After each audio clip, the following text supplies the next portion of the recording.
పిత పుత్ర పవిత్ర ఆత్మ నామమున ఆమేన్.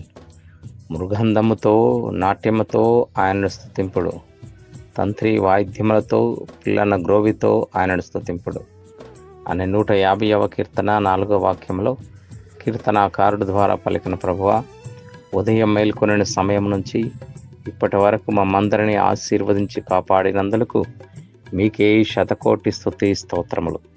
ఈ రాత్రి సమయంలో కూడా ప్రభువా, మీ దీవెనలతో మా భారమును తొలగించి మంచి విశ్రాంతినివ్వమని, ప్రమాదాలు మరియు అనారోగ్యం వలన బాధపడుతున్న వారికి కూడా చక్కని విశ్రాంతిని ప్రసాదించమని, మీ చిత్తమైతే వేకువజామున మేల్కొని మా జీవితాన్ని కొనసాగించే కృపను దయచేయమని ప్రార్థిస్తున్నాము తండ్రి, ఆమేన్. పునీత జోజప్ప గారా మా కొరకు వేడుకొనండి. పరిశుద్ధ వరతరంగ మాత మా కొరకు ప్రార్థించండి. కావలైన సన్మన్ స్కూలారా మమ్మల్ని కాపాడండి. ప్రభువు మీతో ముందురుగాక, మీ ఆత్మతోనూ ముందురుగాక. సర్వశక్తి గల సర్వేశ్వరుడు పితా పుత్ర పవిత్ర ఆత్మదేవుడు ఈ రాత్రంతా తన కృపలో మనందరికీ చక్కని విశ్రాంతిని దయచేయుదురుగాక. Amen. Praise the lord. Hallelujah, hallelujah, hallelujah.